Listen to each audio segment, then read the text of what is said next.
Hola renovadores, el tema de hoy, deudores del banco hipotecario. Hay un montón de mentiras y muchas verdades a medias en los deudores del banco hipotecario. Pero para entender los deudores del banco hipotecario hay que arrancar por otros detalles, no menores, que si uno los deja de lado, pierde automáticamente la referencia y va a ser un análisis con errores. Iba a decir equivocados, pero no, un análisis con errores. El banco hipotecario daba créditos sociales con un sistema de dar la mitad del capital en moneda nacional y la otra mitad del capital se convertía a unidades reajustables. Y ese era el único interés que tenía el banco hipotecario originalmente. Se planificaban los años, se generaba el interés para esos años, se hacía la cuenta, la mitad de ese dinero que se debía se convertía a unidades reajustables y la otra mitad en pesos. La única interés real era la suba en las unidades reajustables, que medianamente no tenía gran variante, por eso era un crédito social. Ahora bien, cuando vino el gobierno de facto, cambiaron un poquito las reglas de los préstamos. Las unidades reajustables eran exactamente iguales a la cantidad de capital pedido y el capital de pedido se dividía en dos. Así que uno terminaba pagando lo que pedía, ese valor íntegro, en unidades reajustables y como interés la mitad del capital que uno pedía. Era un doble interés, ya que las unidades reajustables iban subiendo bimestral o trimestralmente dependiendo los ajustes que se tuvieran que hacer. Y hasta ahí la cosa funciona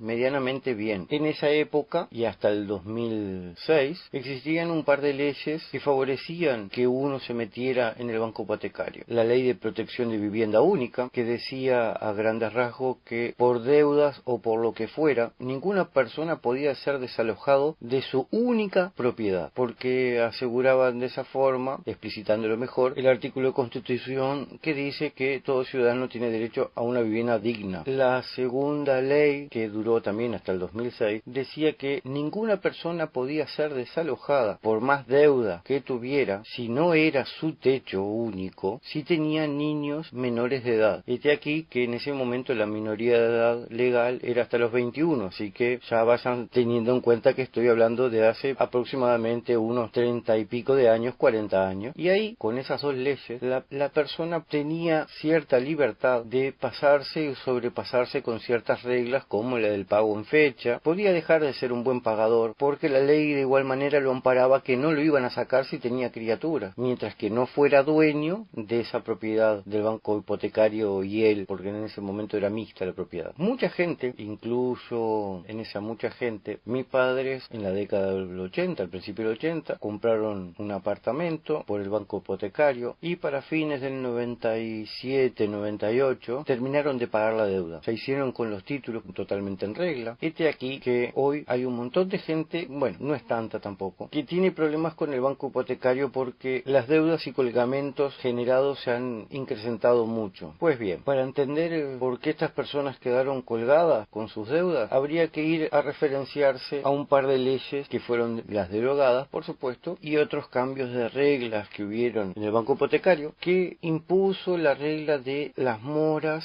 y el recálculo de deuda. Este aquí que en el 2005 el recálculo de deuda para aquellos que querían financiar generaba intereses en el monto en pesos que se quedara y generaba intereses en unidades sobre unidades reajustables. Lo que no ocurría antes, que era poner intereses en las unidades reajustables porque las mismas unidades generaban su propio interés cuando se ajustaba el número, esta gente al llegar al gobierno incorporó que se pudiera hacer un cálculo de intereses sobre las unidades reajustables. Este aquí que si uno debía 1000 unidades reajustables, por poner un número redondo, ahora en un recálculo de deuda uno podía pasar a deber 1200 unidades reajustables con total tranquilidad. Entonces hay un menos del 20% de los deudores del banco hipotecario que tienen deudas para 30, 40 años para adelante y hace 30 años que están pagando. Bueno, aquí vamos a arrancar a contar por el análisis por qué esas personas demoraron tanto. Y bueno, como tenían esas leyes que los amparaban, muchos de ellos pagaban lo mínimo o pagaban mes por medio o cada 2 meses, y cuando llegaron a la parte que solamente les tocaba pagar unidad reajustable, podían ir a hacer un acuerdo, como hicieron muchos, de pagar una unidad reajustable por mes como monto mínimo, y de esa manera dejaban colgado el resto de las unidades de la cuota. Por ende estiraron mucho su deuda. Claro, cuando llegó este gobierno, al ponerle intereses sobre las unidades reajustables que generaban su propio interés, vieron que su deuda creció mucho en muy poco tiempo, y cuanto más van a refinanciar, más debe viven y ahora se quejan. A mí me molesta esa queja y a muchas personas les molesta esa queja porque pudieron comprar sus apartamentos, sus casas por el banco hipotecario, donde pasaron 15, 20 años pagando la cuota en fecha, haciendo un montón de sacrificios, sacrificando ciertos lujos como las gaseosas, paseos extraordinarios o pequeños viajes dentro del país, sacrificando vacaciones, sacrificando un montón de cosas para pagar su techo. Y el 80% de los deudores pagaron su techo sacrificándose y haciendo todo lo posible por pagar. Y ahora este 20% de deudores, que son los que tienen problemas, que hace 30, 40 años que están pagando una cuota, al refinanciar y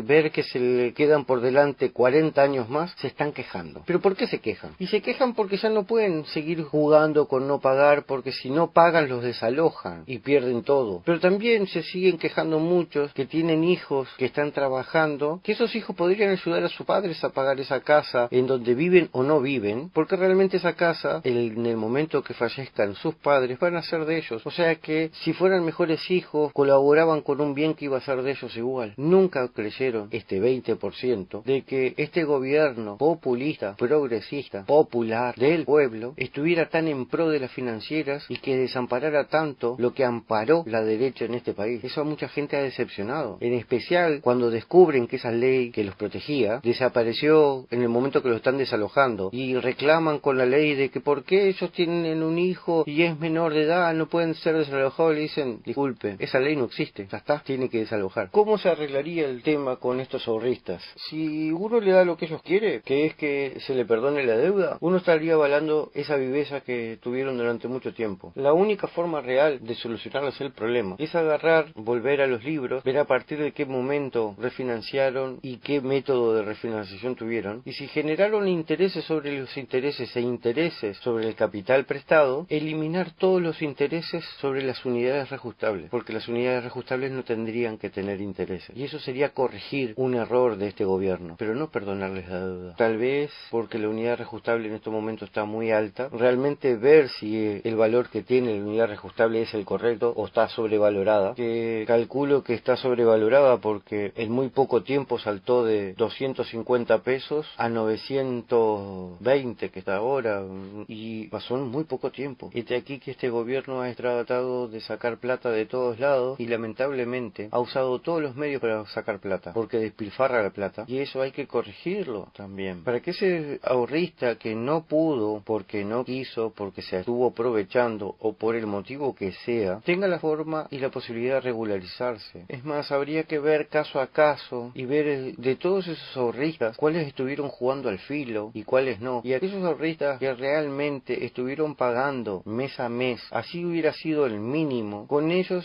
habría que reevaluar y ver si realmente no pagaron su deuda, que en una por equivocaciones refinanciaron en vez de ajustar las cuotas, pero regalarles las deudas a los que se pasaron de vivo durante 30 años prácticamente, porque sabían que no los iban a echar, que no los iban a desalojar, no, a esa gente no hay que perdonarles nada, porque esa gente es como las que están en el gobierno ahora, se abusan de los demás y abusan de la nobleza de los demás, y los demás siempre vamos a ser malos porque no nos gusta que se abusen de nosotros.